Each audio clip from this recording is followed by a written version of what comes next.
those who were here last year, you'll remember we had a particular game that was played whereby, I think it was Craig's fault. Sorry. So Craig quips as we got on stage that every time Sammy Andrews, give us a wave. No. Every time Sammy swore, we should drink. And so I thought it was just a really funny comment. And then as it happened, we ended up drinking. And it's become tradition because this is year 2 and we thought we should keep it going. But swearing was too simple and too easily sabotaged. So what we've done is collect quotes from our speakers. So speakers, please don't turn around, please don't look at the screen. We have got catchphrases that you always use lined up, okay? So, someone book my hospital suit now. okay, so you get, yes. Is that meant to say Rick Astley and not Rick Astley? No, it's meant to say Rick Astley. But if he'd had enough to drink, then we get that one out of him. I think we've done really well. Is that my one? Oh no. Oh no.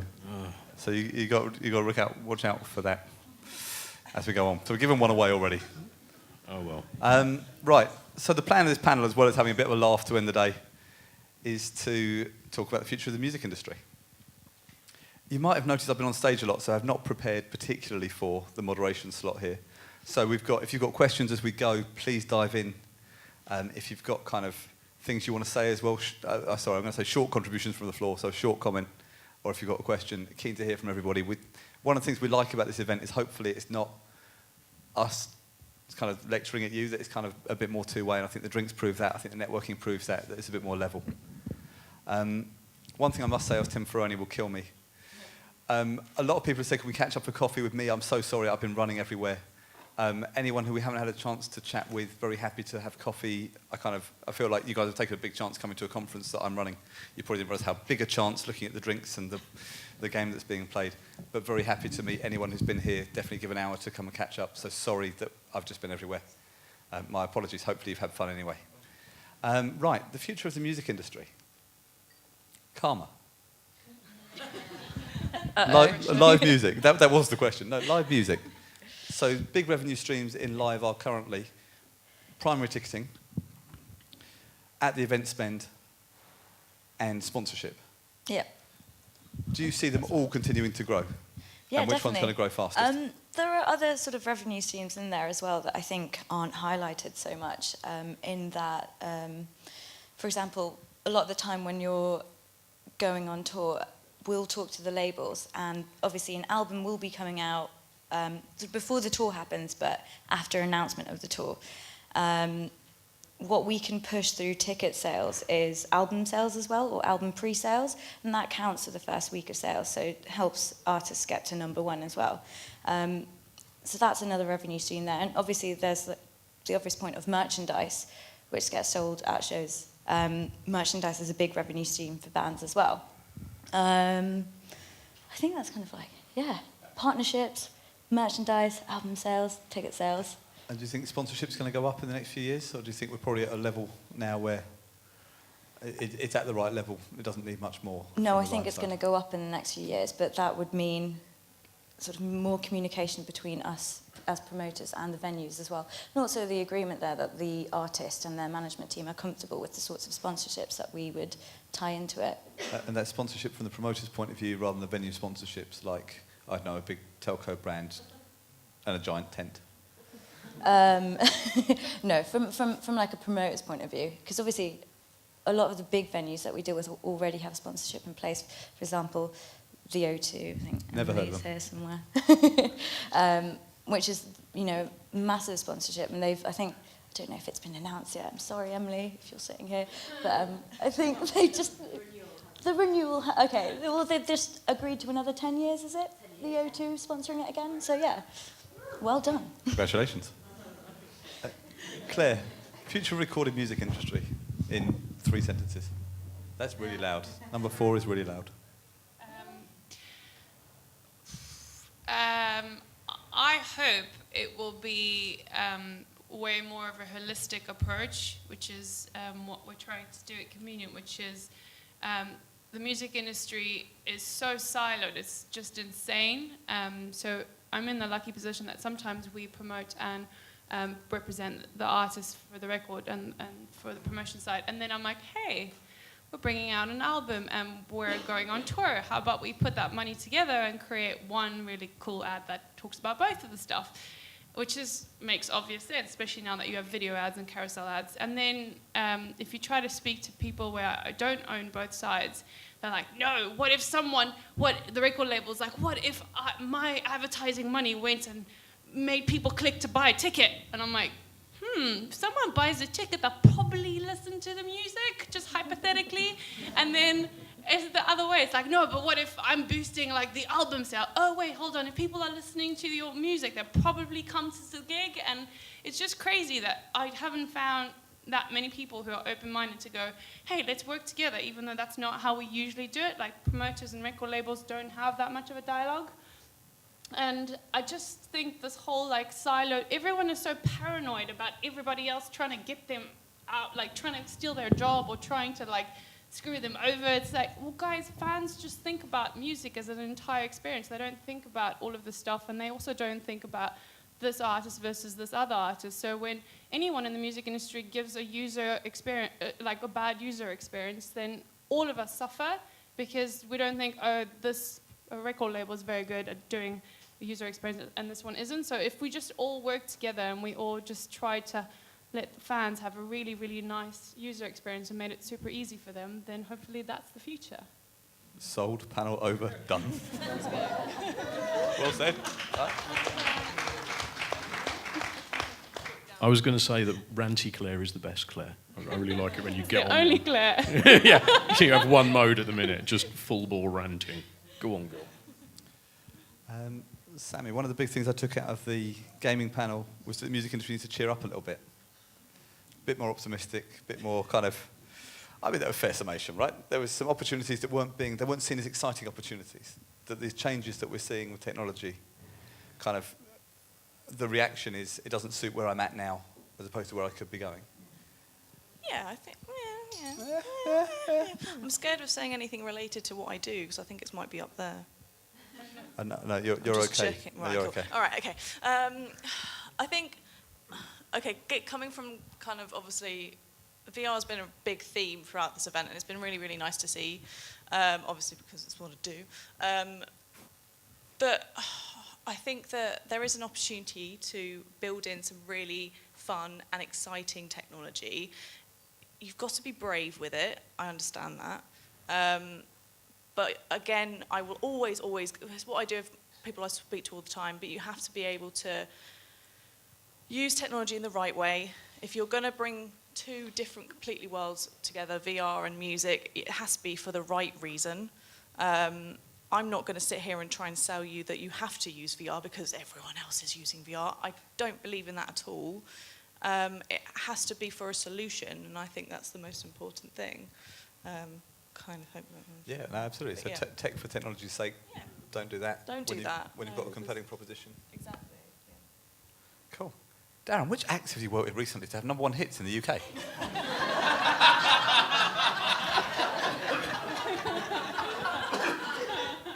I forget. Go on. Give us one or two. Anything interesting you're working on at the moment? My mind's a blank. All I've got in my head at the minute is fucking regret.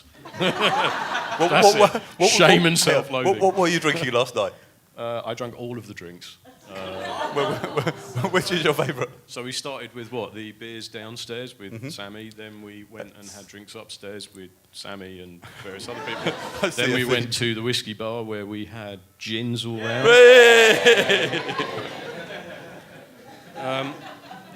And from there, I forget. It got foggy. Okay. What I do remember is Laura making me take fucking milk thistle, saying, "You'll be amazing in the morning." Shove that milk thistle right up it. No, that did not help at all. I took it this morning in like a blind wing and a prayer. Fucking useless. Damn you and your poxy medicine. I'm doing water for that one. I apologise. That's all right. Anyway, what was the question? Who have you been working with recently? Why am I Don't mix your hands. It's not a mic. It's a bottle, you tit. Who have I been working with recently? We'll Run the Jewels, obviously, keep us busy. Yes, there you go. And then beyond that, yeah, it's too many people. We've got all of them. All of BMG stuff, Fabric, do some bits of Because. Anything with Trojan? No. Ah, interesting. No, not anymore. Ask me about that one later. Okay. No, but we are now working with Cherry Red as well. Very cool. Helping them, which is kind of cool, because they're doing more D2C stuff, so we're helping them sell more. And Nice. And just to be clear, D2C, direct-to-consumer, normally sold from the artist website or from the label website for this one? it varies, really. I mean, we'll do whatever we can to sell wherever we can, but it's working. I mean, we've peaked with one act where for every £1 we spend on marketing, they were getting £38 back. So, Can you talk us through that? Give us a bit more detail. Sounds like a very excited marketer. Yeah.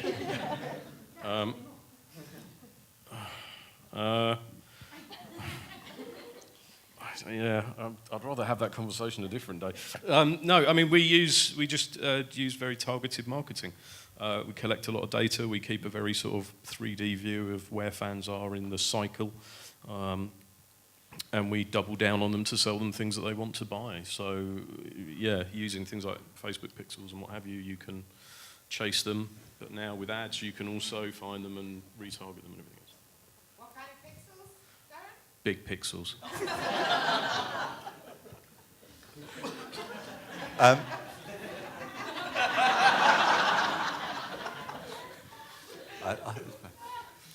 In your faces.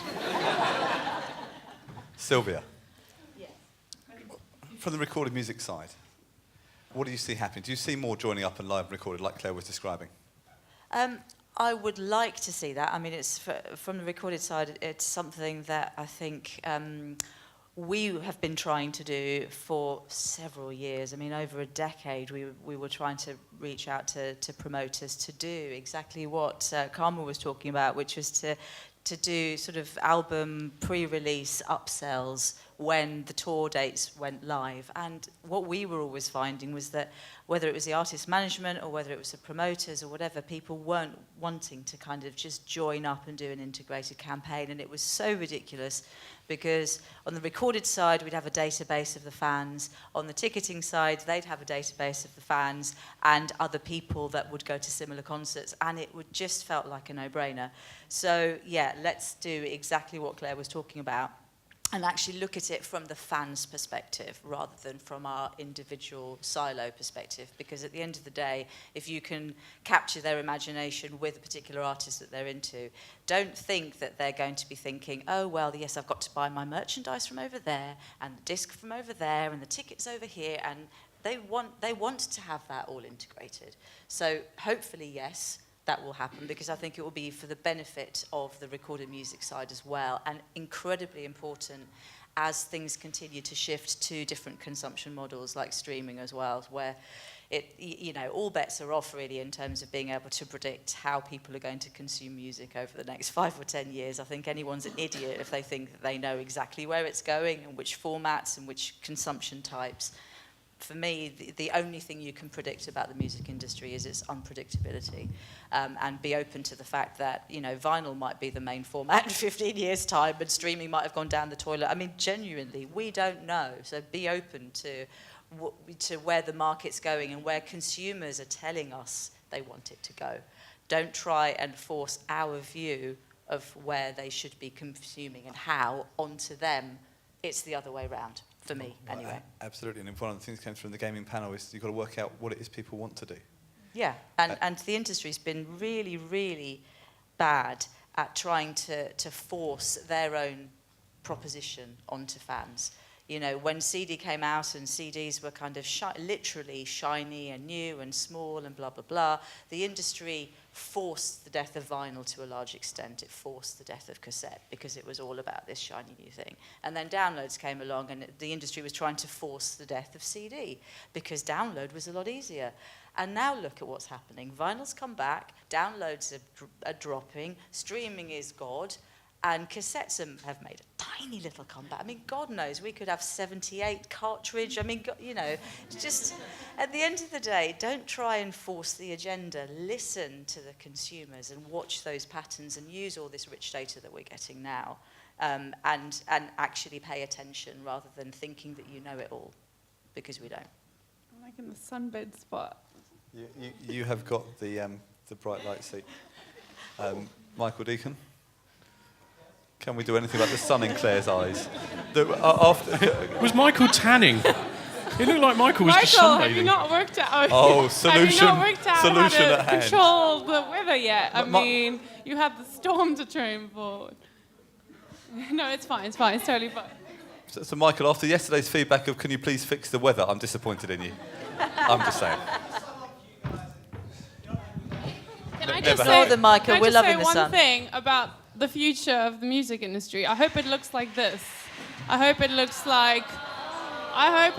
like this crowd and people who've been the panels and everyone in the audience. This is like such a nice, diverse bunch of people. I think everyone's been so open. Everyone's been have just left their egos at the door. I haven't heard a single person go, back in my day when the guy at the record store used to tell me what to listen to. Like, okay, I hear that one more time on a panel, I will shoot myself.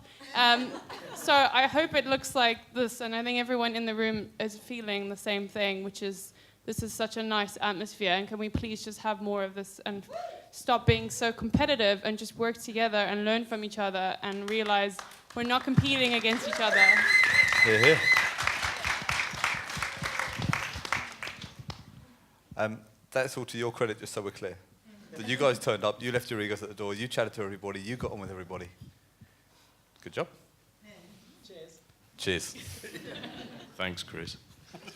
So, Darren, which artists have you worked with recently? It still slipped my mind. What was your best one? Your favourite one?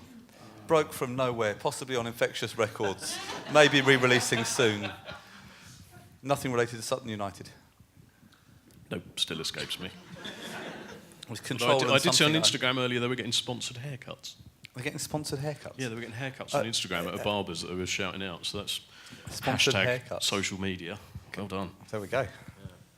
But yeah, Which band are we looking for on Twitter? I forget the name. You're no fun. Look, seriously, if I drink any more, I'm going to die. This won't end well. I love it when Claire was just saying, you know, that I wish the industry looks more like this, and I'm thinking, everyone in the room except me, yes. This is what it looks like at the minute, just like a scornful husk of a being. It's just full of resentment and self-loathing, and everybody else is like, really, look at you. You're all the picture of health, you fuckers. It's like... It's just... Ranty swear? Laura's in charge of that one. Yeah, but I think Claire's right though, and it's something that should be kind of treasured within these sorts of things. It's like we were saying on the wellbeing panel earlier. You know, it's to everyone to sort of take these things and go and apply them wherever they are and get that stuff going on. And it does just start with people having a change of mindset and applying it somewhere, and it's that simple. And cultural change can happen. But you've got to kind of want it to and try and, get those things going on. So, yeah, I think there's a lot to take away from things like this in that sense of, go away and feel more empowered and know that, not everyone is an idiot like me. Yeah. What would one say to that? We love you, Darren. It's great to have you here. Yeah. Yep. And I thought you looked the picture of health on the wellbeing panel. It looks great. I know. The worst thing was I joked previously. It was like, imagine being really in bad shape on the wellbeing panel, and then I still went and did it. And it's just... I was saying to somebody earlier, I've genuinely stopped today and thought, I've really got to review my life choices. Like, seriously, I think this is where the line has now been drawn. This is what this panel's about, right? Yeah. It's actually an intervention. Yeah. Mother? Yeah, so anyway, I'm just glad I got through the well-being thing without being sick. That was quite good. Are there questions in the audience about a topic other than how much Darren drank last night? Emily Scoggins in the front row. Karma, do you mind lending a microphone? Thanks. Oh, it's okay. So a question to the panel, possibly with the exception of Sammy actually. Be as schmaltzy as you like, why shouldn't we all jack in our jobs in music and go and work in gaming?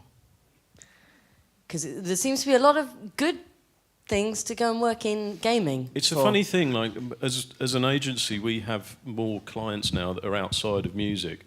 And I do very often find myself looking at music and just thinking, you really are just a laughable mess of an industry in the way you're set out.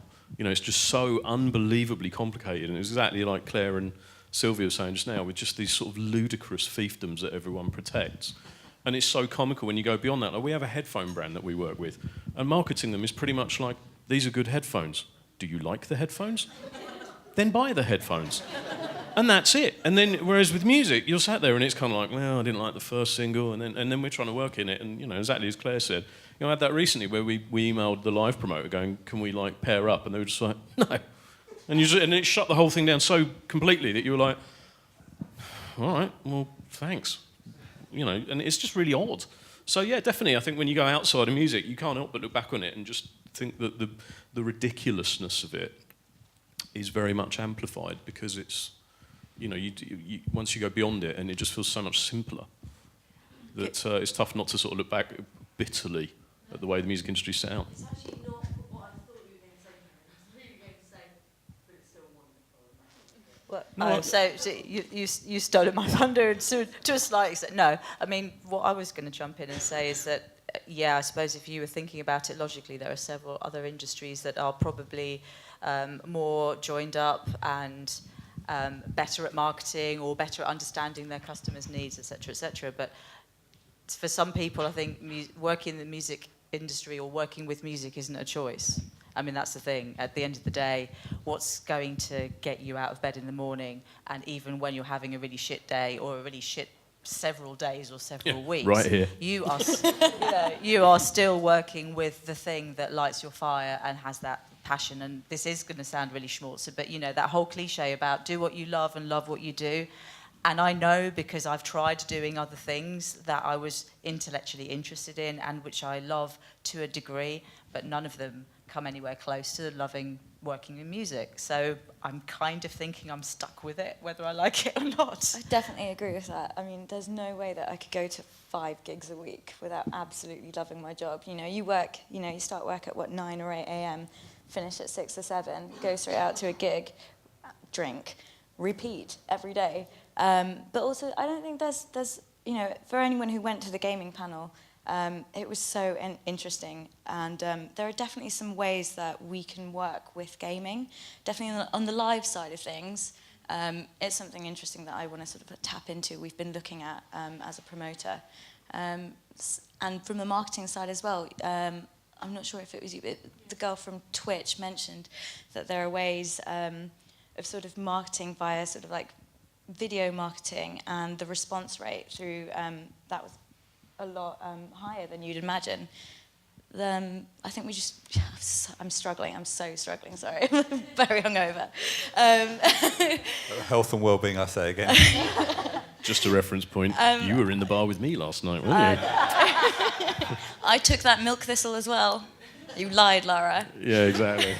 Fuck the milk But thistle. yes, I think that we can work with gaming a little bit more. I think the other thing about music versus gaming is just the feeling of working with an artist from the start and seeing them grow, which is just something that is quite motherly or something, but it is really rewarding. It's just the same as training, like being someone's boss. I think it's just this idea of finding something that you feel very strongly about and find talent in someone and just seeing them go through it that you won't necessarily get in other industries.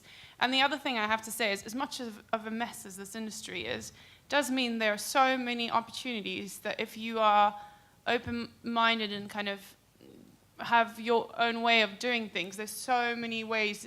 It's such an entrepreneurial industry. It's so exciting to be part of this thing where we don't know where we're going to be in the next 5-10 years. That's amazing. My job is literally making it up as you go along. Like, legit, I'm making it up every single day. I have no idea if anything that I'm doing is actually right.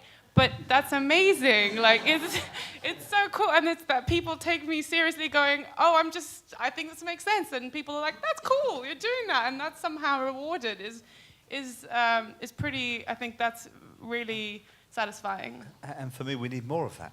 We need more freedom to make it up as we go along, more freedom to be ambitious and optimistic, and find what we find. But it's interesting because you need companies that take that approach. I mean, that's why I'm always curious about people like AEI, where Fiona, give a wave. There she is. Because Dell, who runs AEI, co-runs AEI, I should say, I remember him saying, in his view, there's never been a better time to make money in the music industry than there is now. And it's just because their approach is completely not the standard thing of everything in little areas. It's like AI does all of it. So it's got the channels, it's got, the YouTube channels, it's got the streaming rights, it's got the publishing, it's doing the live, they're doing the merch. So there's all these revenue streams coming under the one roof. And so, yeah, it's, depending on your view, you could either sit here and say, oh, it's never been worse. And in some respects, maybe, yes, you could argue that point. But I quite like that at the moment there are plenty of bands, one of our clients being one of them. I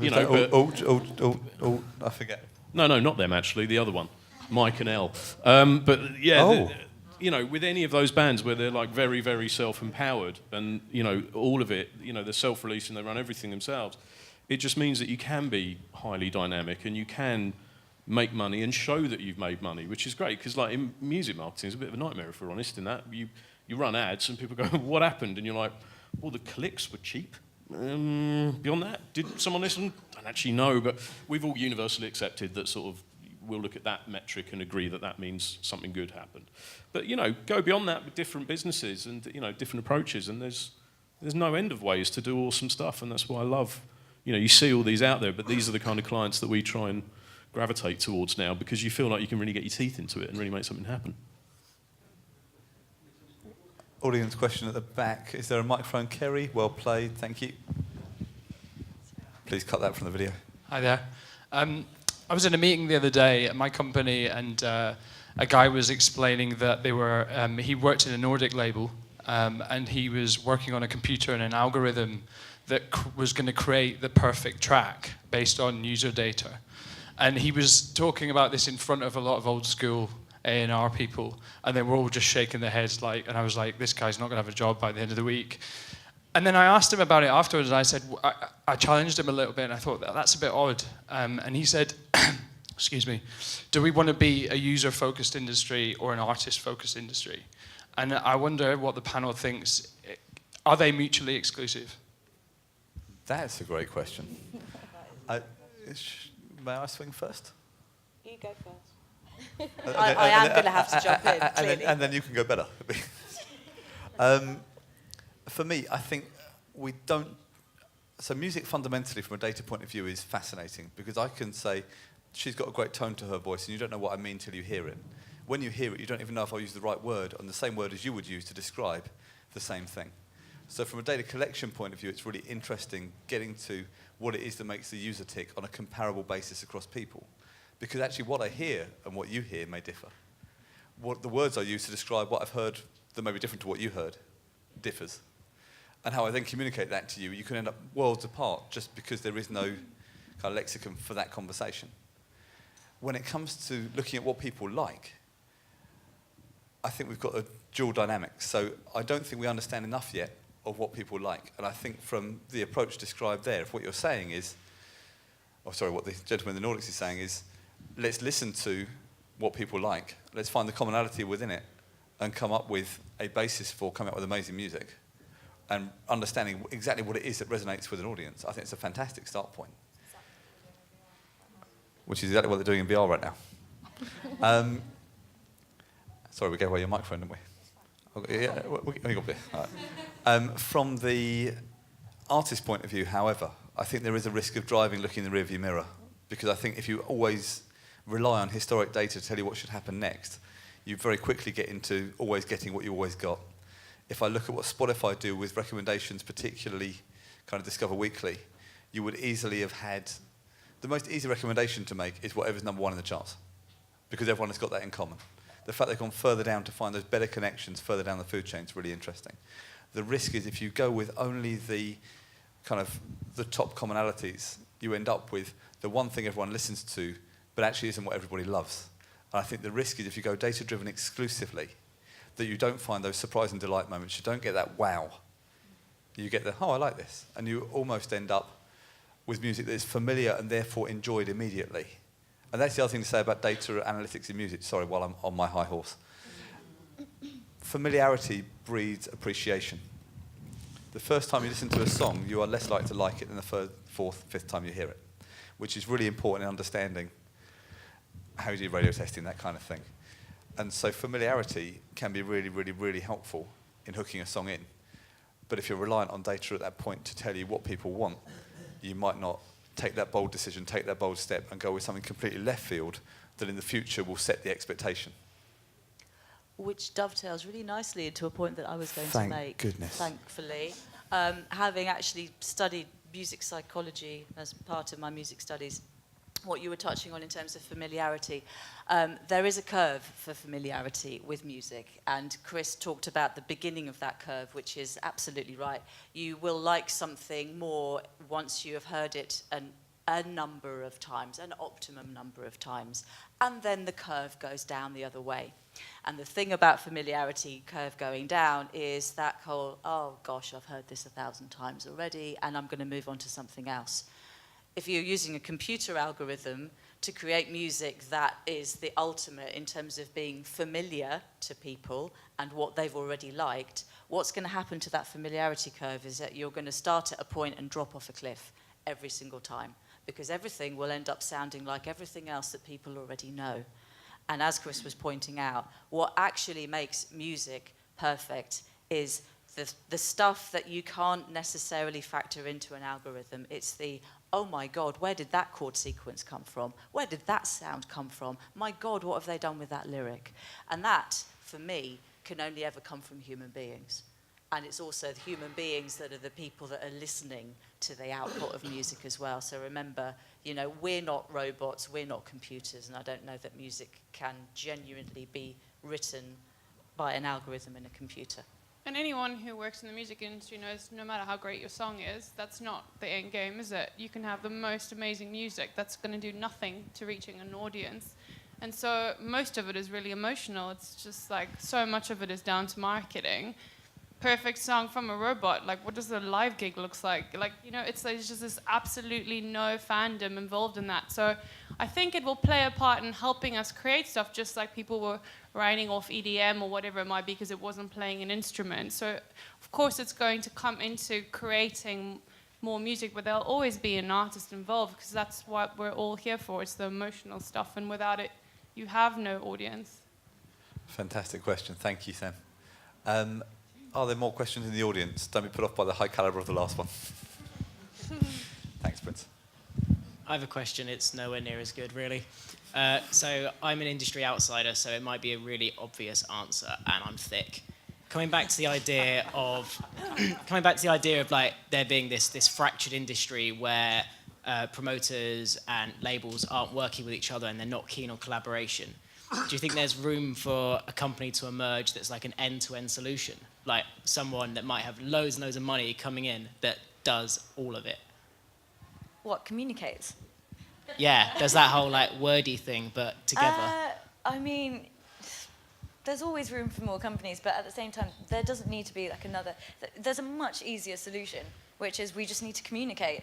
I mean, as working for a promoter, I'm always up for communicating with labels. It looks fucking stupid if I put an ad into a magazine or if I put an online ad out there and the label is doing the same thing for their album. It looks like It happens all the time. It happens all the time, and it's so annoying. We can just type, we can save money for the artist. You know, there's no need to put a massive album on a big page without the tour dates on there. Like, honestly. But I think you are now getting, people like AEI are an interesting company. You know, there's this sort of mythical thing they call the full stack company, which is that they own every element of what goes on in music. So that's more or less what you're describing, if I'm understanding you right, where it's, they have a part of everything going on so that, they can then better control it all and get around this issue of there being pockets of different businesses, and because if the publishing is signed with one company and then the recorded music is signed with another, and you just get all of these fairly silly, spread interests that don't connect up. So the full stack model, I think, is a lot to be said for it, and it will be very interesting to see over time how these start to develop out, because you're seeing more and more examples. When you're looking at the Brit Awards, and nobody fucking won anything, but there were plenty of grime artists being mentioned and stuff like that. And I loved Spotify's TV ad for Stormzy, which was such a massive fuck you to the majors, because their TV ads were for Stormzy's record that were all Spotify badged. And of course, Stormzy just self-releases everything. So the kind of subtext that was going on with this, I thought was amazing. But it's still a case in point, and Stormzy's doing all right. Apparently he's now living in a flat in Chelsea, so go team. Convenience a mini full stack, and it works really well for us. So we promote a record label and a publisher, and it's the only way we can do what we do, which is help really young emerging talent at a really early stage in their life. Because if you don't own all of it and you're just collaborating by yourself, I was speaking to someone in the cafe, which is when you're when you're starting up and you're just needing to, every little step is so difficult. You need to be trading in favors all the time. And if you're trading in favors with someone that isn't the same, you're kind of having to take a lot of steps back to move forward. And so if you're trading in favors where everyone's in the same company, then everyone's just helping each other out, and you just tend to take all those little steps a lot quicker, which is the most difficult ones. Once you start peaking, it all kind of flows, but the first 10 steps will just feel impossible sometimes. So it's nice when you're all on the same team doing it. Full stack, though, not always in the artist's interest. We should say that there are a lot of full stack companies that not always a good idea for an artist to have all your eggs in one basket. Yeah. So we're talking from industry. I really slagged 360 in the last panel. I didn't feel the need to do it again, but yeah. Okay, so sorry, the comment there was that... there is a flip side to that as well, which I've seen from my experience in companies that I've worked for before, is that beware of the big companies that start looking at smaller labels or smaller companies that do have a more integrated full stack model, and thinking, well, actually, yeah, we want to buy them, but we're only interested in the recorded bit, or we're only interested in the live bit, or we're only interested in the merch. And what they actually do is take a model that's working because it's an ecosystem and pick it apart and separate it out. And that, to me, actually seems really counterintuitive. I don't understand why that is seen to be a decent model. If something's actually working, they've got the live, the ticketing, the merch, the records, the artists' community is all there. For God's sake, don't split that up because you're only interested in the one bit that you understand. For me, it was a real pity when EMI Records and Publishing got sold separately. They'd finally got a whitelist of stuff we could just publish for a sync and just have it done. Yeah. The recorded music and publishing music sync teams combined under Rich, who spoke earlier this week. And it made perfect sense until we got sold in pieces. Yeah. And we fragment much more naturally than we come together. The question I'd like to ask, you kind of said, could someone come in and buy stuff and put it all together? And for me, the question, so I think someone absolutely could. Of the existing industry players, who is best placed to bring it all under one roof? Is Spotify well placed? Who's got the killer relationship with the fan? Is it the record label? Is it I was going to say, is it publisher? I would posit possibly not. Is it the streaming service? Who has got that position? Is it the promoter? I want it to be. I don't think it is Spotify at the moment. I don't know who it is, but that streaming services are very valuable to me as a promoter, but at the same time, there's a long way to go. Spotify have just, I don't know if anyone started receiving these emails from Spotify, which, they'll send you emails about gigs nearby from artists that you're constantly streaming. And that's a great thing, but we have not been included in that conversation at all.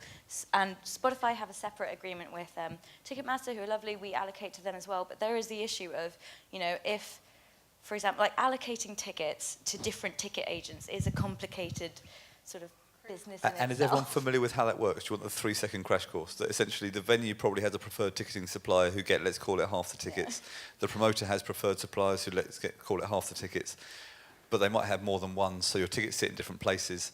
the people who sell out of their allocation fastest usually then go and say, well, hang on, he hasn't sold all of his and I'm sold out, can I have some please? And that's how they make their margins, roughly. And at that point, it takes, depending on which ticketing systems they're using, it can sometimes take quite a while, as in, a day, which is a really long time, if you think about it, to allocate tickets to someone. So, for example, if Ticketmaster are, Spotify's preferred provider of tickets, when they're sending out those emails, if Ticketmaster runs out of allocations and the fan goes to that link, they're going to think it's sold out. They're not going to look further. Ticketmaster's massive.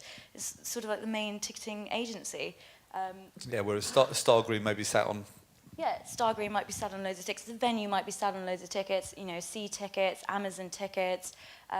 It would be good to have more. I know we were talking about labels. Having more communication with promoters, but also streaming services need to have more communication with promoters, especially if they're pushing these kinds of services out. I think the other thing with that is, so I was oohing and ahhing about how back in the day you needed to have like 5 different links for a record. Like you have to have your Apple link, Spotify link, and you're like, are you kidding me? This is a joke. Most social media you can only really optimize with one link. And Link 5 come in and helped to solve that. And the next thing would really be to almost have an aggregated link via version that has all of the ticket links and where you could actually see where it was sold out, which is kind of what Songcake does. But the thing is, it's slightly different, isn't it? Because it doesn't quite work like that. So you'd almost need just someone to optimize ticket links so they weren't so clunky. Because the users are so... I was speaking to someone who's not in the music industry, and he was trying to buy something, and he's like, oh, it's sold out. I'm like, oh, try the other one. He was like, what? I thought when it was sold out, it was just sold out. I'm like, no, you need to try all 4 of those companies. And he was just like mind blown. Yeah, and we talk about fragmentation. You assume live is the easy bit, and in fact, massively fragmented as well for the end user. Is there another question in the audience? Prince? Whoever's got the microphone, shout out now. I can't see a thing. It's me. Hi. Sorry. I have no idea if this question is relevant. It sounded like it was relevant a few minutes ago, and I'm not sure it's relevant anymore. But we won't be shy to tell you. Don't worry. Talking about the future of music, I don't know if you've ever seen on YouTube this Japanese virtual pop star, and she goes to it's a computer-generated artist, and there's thousands of people in the room screaming and shouting. And it's a computer-generated voice and song and all that. And I just wanted to know, do you see that as one possible future of the music where artists are virtual and it's actually not even real people? And so, when we say computer-generated music, is it algorithmic music or is it human-curated with electronic? There's human voice in it, but it's not one person. They've probably taken 3 or 4, so you can't actually tell who it and mixed it up. And there's people. It's obviously engineers behind that animate the virtual pop star, and she's famous. Everybody knows what she looks like, and the rooms are filled, with I don't know if some people are nodding. Maybe they've seen that video as well, but just wondering, just throwing that out there. Do you mind if I jump in? Just from kind of my perspective, in terms of like virtual worlds and like looking at like avatars and things like that, I think it's great. It's definitely a different way of doing something. But in terms of like a human emotion, a lot of people, from like my perspective in terms of VR and creating, something you can physically look at. If I can look at you and I can blink at you, and you feel like, oh, actually, I'm really here with you right now. Thank you for blinking. But I think it is a great way, but I think sometimes people want a little bit more. They want an actual human interaction. And again, from what I've heard over the past couple of days, from being in, from a perspective, you are a fan and you're listening to music. I think that's more, you want to be able to be up close with your artist and actually feel like you're there with them, not a weird avatar-created creature. And I think that's quite important. But there is plus and negatives, really, but I think that's kind of down to what you really prefer from what you're getting out of the artist. But I know it's a huge trend at the moment, but for me personally, I kind of want to look at somebody that's real, not a weird-looking avatar square. But there's also, I think, a cultural aspect to that as well. because Japan, for example, obviously have a long history of anime, and I think there's something within the psyche that is much more open to an animated character because they have decades and decades of this already, whereas other cultures, I think, respond, you know, the fan base would respond much more to a human being. So I'm not saying that might not change, again, who can predict, but I think that's why it doesn't surprise me that it's a Japanese kind of character artist that is really big in Japan, but you may not have, you know, you wouldn't have the same thing going on in Mexico or Uzbekistan, for example. So I think it can have cultural nuances to it. Great question. To my shame, I was unaware of the artist in question, so always good to be educated. Wesley said the name beautifully, but hasn't got a microphone. Yeah, I'm going to echo that back. There's another question there, Prince. You got someone? Yeah, sorry, I'm going to try and get this out as best I can because it's kind of confusing me in my head as well. But in talking about the future of music, I think we need to look at people that aren't in this room and the people that, you know, are the fans now, and those ones who want to be promoters and, you know, Radio 1 producers and, you know, venue bookers and things like that. Do you think we as an industry are doing enough to cultivate and help them grow and empower them as fans? Or do you think we're kind of closed off and we're just stuck in our zone and that's it? And sorry, are we talking about age group wise or are we talking about yeah, passion? Both, like, you know, you could be a 16-year-old kid who's buying tickets to a live show, or you can be, you know, in your mid-20s that's looking to get into the music industry and got their own blog and doing their own thing. I think generally, no, we're not. I think generally as a business, I mean, I was talking about on the panel earlier today, I think the music business would work a lot better if we just try and focus on how we can work in a smarter way. And I don't actually think as an industry there's enough of that, and it doesn't take much to change, but I think, you know, parking some time to work out how we can do things better and not just run to new technology and court new tech and Silicon Valley startups and stuff, you know, take a bit more responsibility within the industry to deliver more. You know, I think it would be smart, but I mean, I think generally in business you should get more of that. I think perhaps we don't. It's easy, you know, just as we were having the conversations this morning about well-being, that's a conversation that's sort of growing on a global scale. It's not a music industry thing, it's just a general work thing. So it's, you know, I think within that, more can be done and more should be done to look at culturally what we're doing here to foster this and improve the way, you know, we bring the future forward. And is there a fear that holds that back, that there's a fear of the next generation coming through, there's a disincentive to train and equip? But it's perverse, isn't it? Like, you know, you should always hire people that are smarter than you.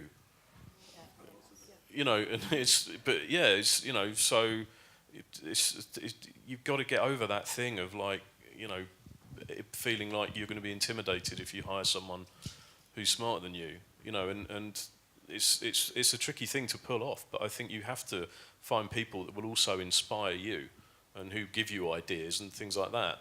And I remember when I started with Old J, then there was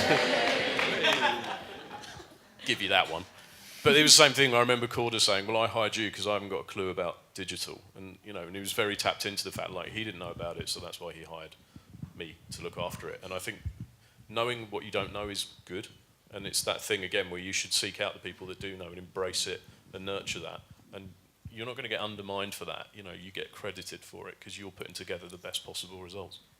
I think what Sam said was really good in his short 15, which is just empowering everyone at all levels to be able to ask questions. I had someone start with me recently, and she's really, really smart, and I could tell, like, she had so much to give, but she wasn't saying it. And then I said to her, look, this is digital. You tell me you want a lot of responsibility. Here's all these things I want to give you, but a lot of this role, honestly, you need to make up as you go along, because when I started the role, I was like, oh, do they really need someone? Because there's not much work here, so I need to find work to make myself valuable. And she was like, you know, this is the first time I've ever started a job where I've been encouraged to come up with the initiatives. And when Snapchat first started, I came to the company I was working for and said, Snapchat's going to be big. Here's like a strategy that I would recommend. And everyone laughed at her, which I was like, that's horrible, right? That's such a horrible thing to hear when... That's so ambitious. That's never going to happen. Laura's got you covered. We could have those for you. Help yourselves, yeah, knock yourself. Can Sammy just be like You can sit there and hoof my drink when you need to. Wait, what's going to drink me at the half though? Yeah, I'll just say, OJ, down it. Anyway. Sorry, Claire, you were saying. Oh, sorry, did you? Oh. I thought I'd just check. I was actually going to look at it from a slightly different perspective, being an old fucker, which I am, and yes, you can drink with the swearing. That actually, one of the things that I've heard over the last few years that concerns me slightly is that, you know, the music industry is a young person's industry, and therefore, you know, people will get to a certain point and then have to be shuffled off because they're no longer relevant, because they are the old guard or whatever else. Now, I'm going to be 49 on Saturday, which is tomorrow. Woohoo! And yay! And I like to think that actually one of the things that I can do as an old industry lag that's been around the block is exactly what you're talking about, which is to help actually bring young people through, impart whatever knowledge I have picked up in terms of, you know, some of the pitfalls that happen in this industry, some of the ways in which it's going to be able to work better. I think that actually having the joined up kind of youth and experience is going to be the best way of the industry going forward, not just retiring people when they get to 50 because their face doesn't fit anymore. Because, you know, everyone's got a lot to learn from each other. I've got as much to learn from you as you have from me, and vice versa. And I think that's really, really important. And I hope, especially for women that hit a certain age, we just end up disappearing from this business. And I find that very concerning. It doesn't happen so much to men, got to be honest. They have kind of hit their director level, they're in the boys' club and blah, blah, blah. But it does happen to women. And I hope that everyone in this room will be part of the solution to make sure that that doesn't happen anymore.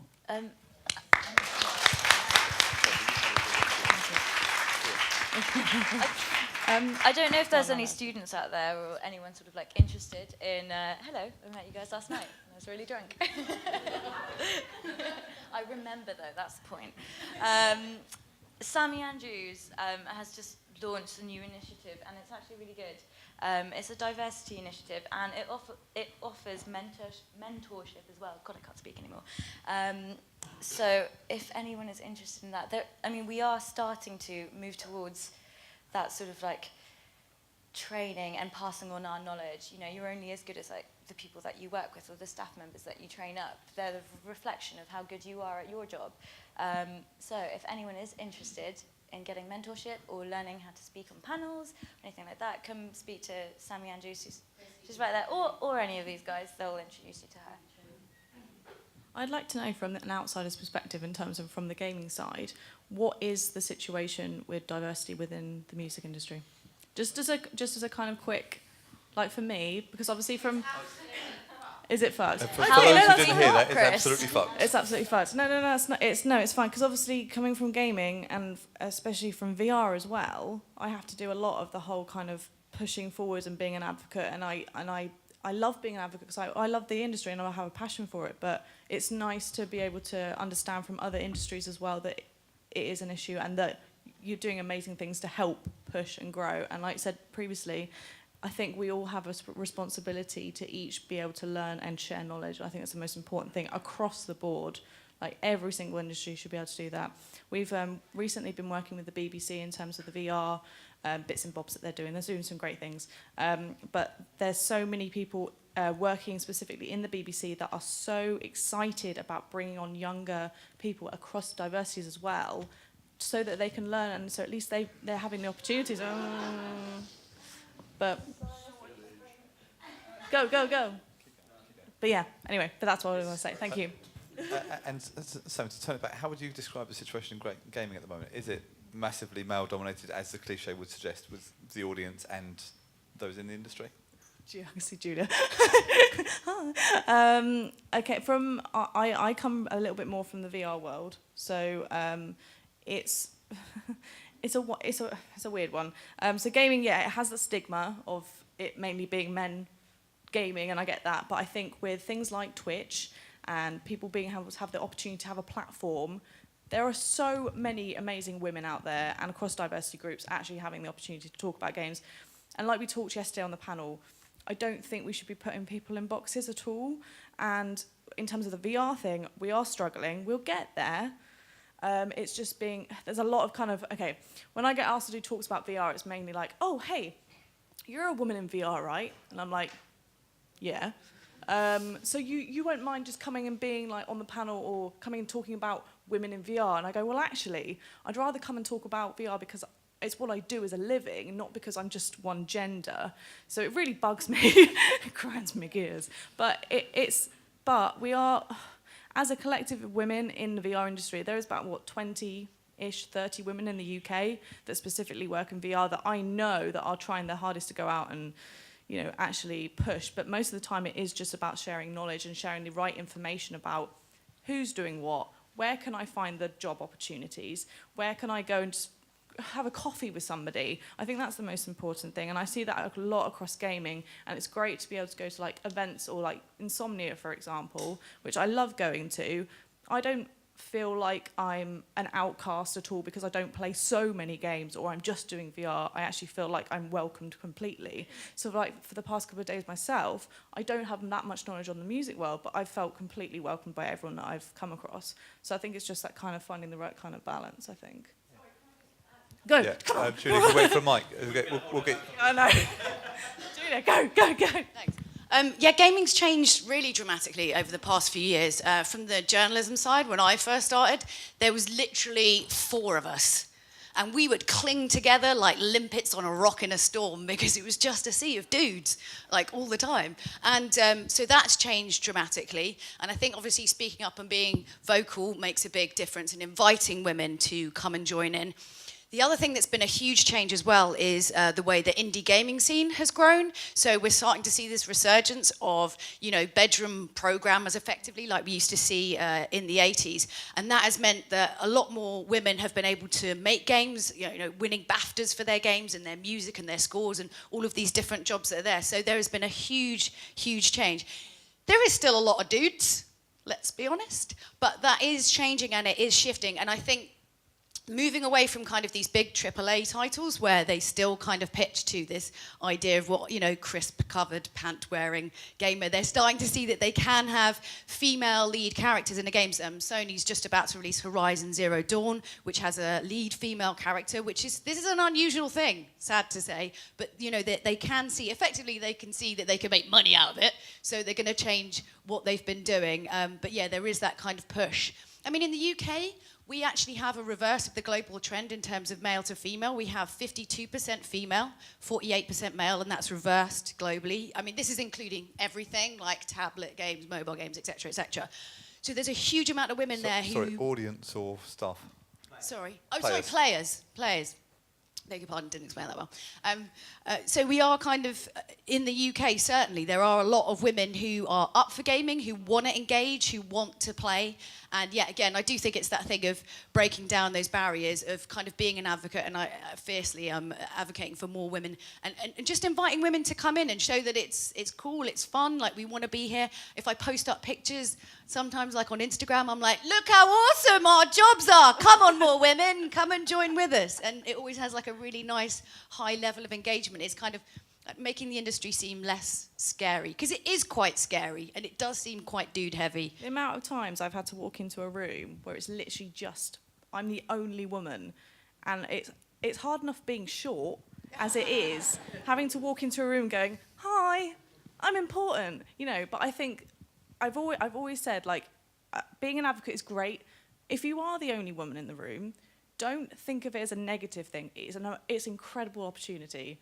People always remember you. They'll always remember like, you. Hey, and you're like, I don't remember who that is, but hey. Some random person. But it's an awesome opportunity, and I think that must come through the music as well. I mean, I'll just say, like, there's a really good balance here, I think, like, from what I can see. I'm really blind. But, like, I can see loads of women on this side, so I can't see what's on that side. But I think, like you said, like Julia says, like, it's just making an opportunity. If you're going to do a talk or a panel, invite people on, because I think that's really important. And it's kind of everyone's problem, isn't it? It's not, I think that's the one way of looking at it. Sometimes it feels a bit like the girls are going, oh, we're going against the guys. Like, it's not like that at all. I think the way to look at it is we're just trying to have an equal, it should just be like we're equally representing how the population looks, and, And I think it's really bad. I don't want men to feel like it can't work when it's one against the other. It's supposed to be just a really inclusive thing where it's everyone's problem if we're not equally representing talent, because it just makes sense statistically that if that's how the demographic looks, there should be talent in all of those places, and we're just trying to equal it out. But I think what we need to be really careful about is just putting guys in stereotypes as well, when you're putting girls out of their stereotypes. So it's like guys can't speak out about like having issues because we're like, oh, you're so lucky, like your life is so easy. And I think it just needs to be a really open conversation where it's not men versus women, it's not this versus that. Like, it's just about equally representing everyone and making everyone feel like you can be part of the conversation. Otherwise, if you exclude people and you're saying we're the ones with all the problems, then you don't feel like they can join in. And I think that it's really good for it to be, everyone's just trying to help each other out.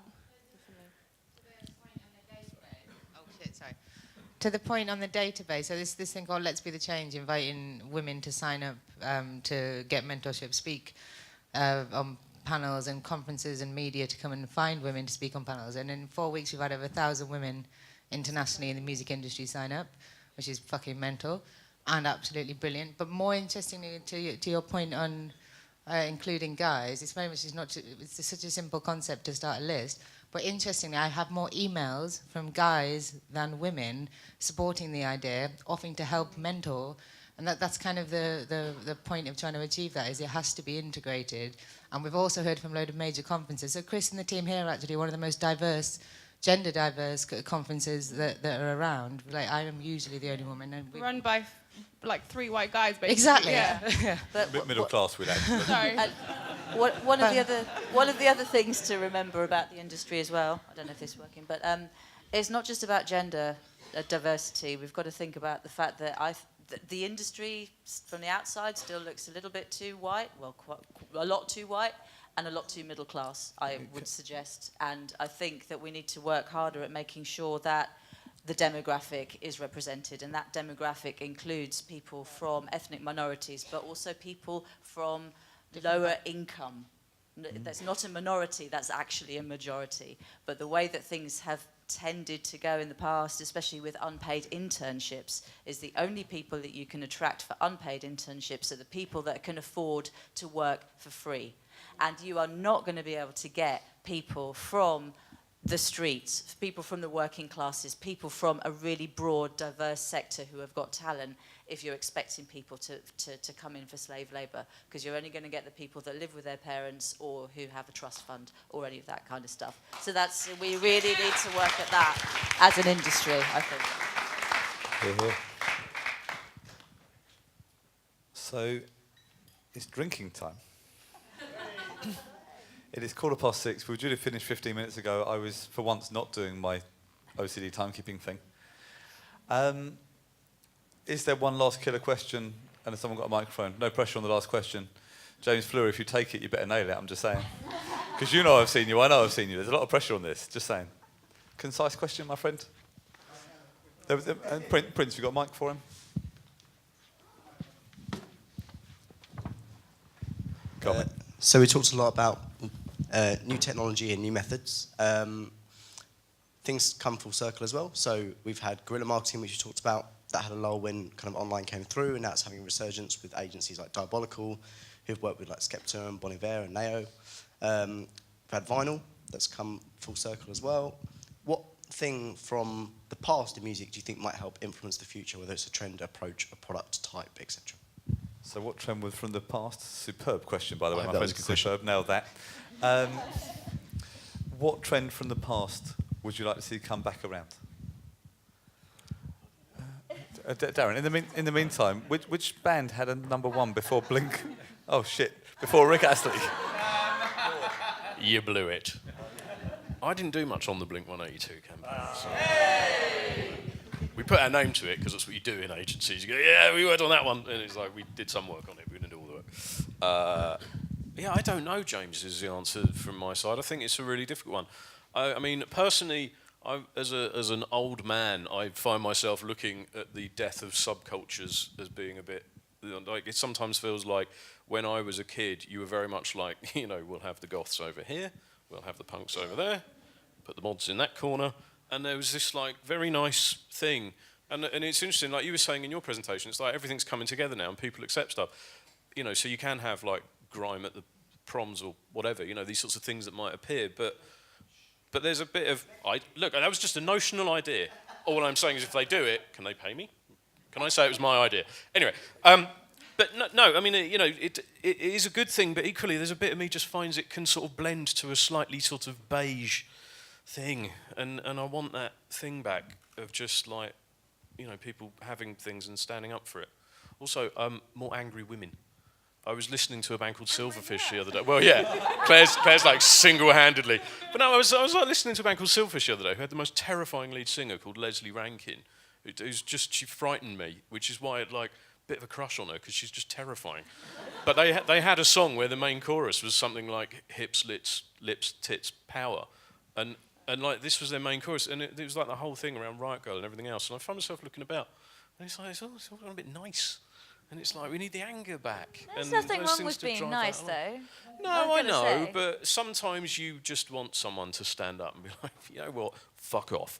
That's, you know, it's sort of, yeah, I sort of miss things like that. So, I don't know, subculture I sort of feel would be nice to see again, but the internet is sort of, it's leveled it. And, you know, I remember I used to listen to a lot of, well, I still listen to a lot of hip-hop, but you had very regional hip-hop sounds. And French hip-hop was particularly odd because it was a sort of collision of African influences and then American influences and all these kinds of things. And it sounded really good. But now, last time I heard French hip-hop, it just sounded like all the other hip-hop, and it didn't really kind of have its own stamp of authenticity of like its little locale. So I feel like having some more of that come around again would be quite nice. Sammy, from a VR perspective, what would you like to see repeated from the past in VR?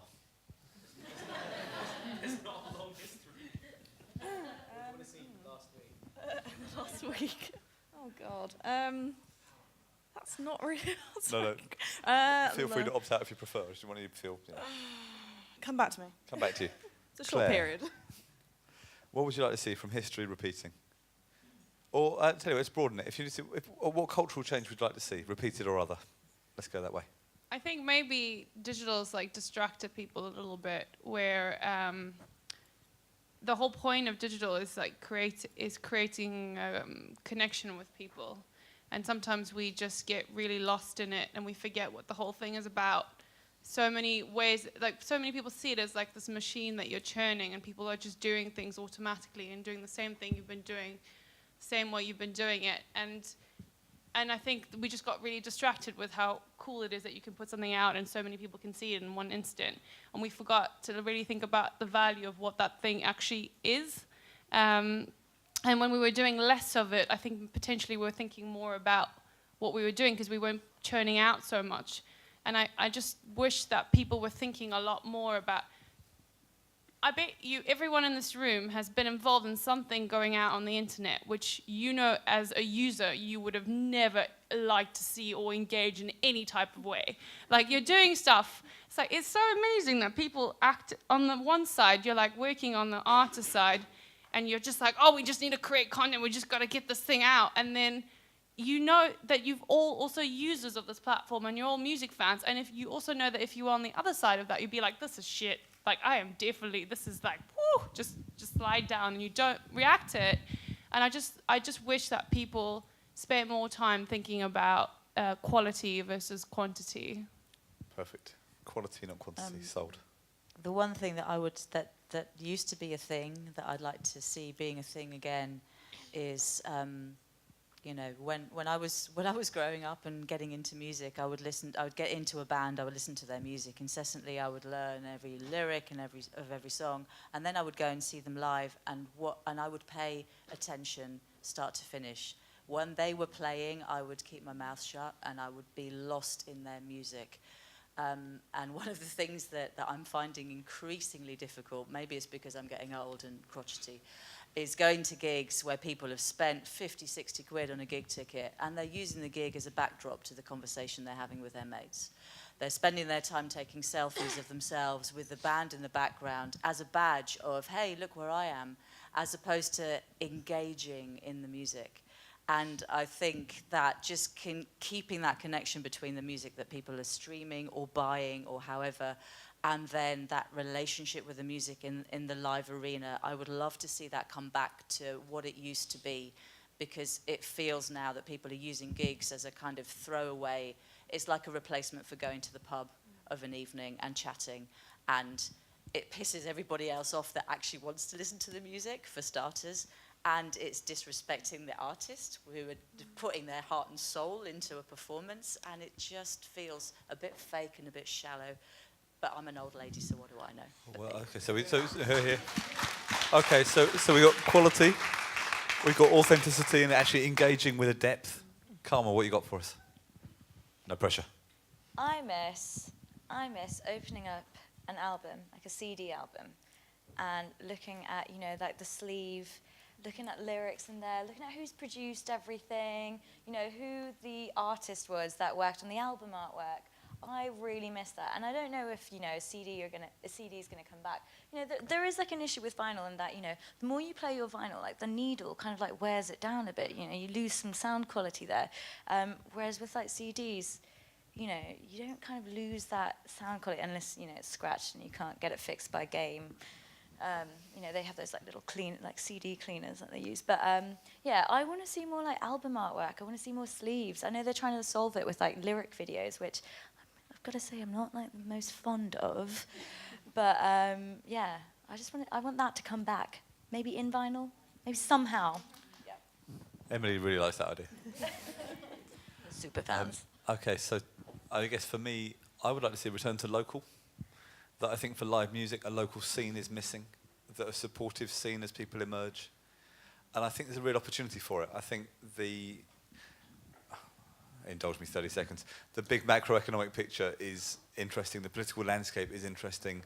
There's a lot going on that is so far out of our control that I think the opportunity for local, for the thing you can do, for the things on your doorstep, I think there's a big opportunity there for live music, but also for building artists, so local scenes, build artists, progress artists, and see people develop through that way. And I think, looks at Michael for approval. It's about time. It's about time.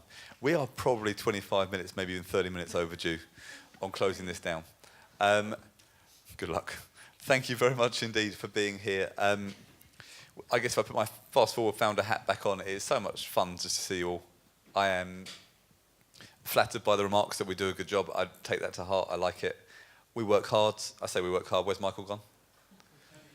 You work fucking hard to put this on.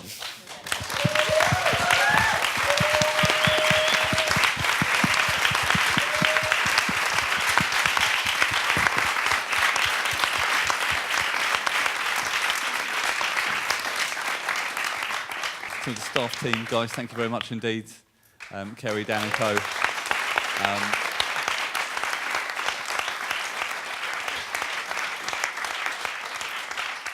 The video guys from Hideout have been absolutely outstanding. Thank you very much indeed. Appreciate coming out.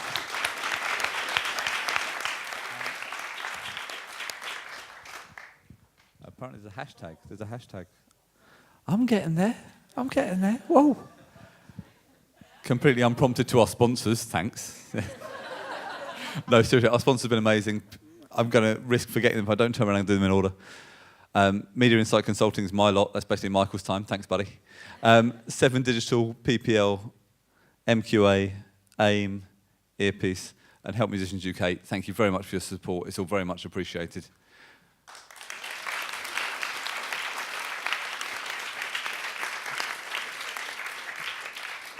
We've got some exciting plans for FastForward in the coming weeks and months. We'll be announcing some more stuff. Please keep an eye out for it and come and join us when you can. Guys, thank you very much indeed for being here.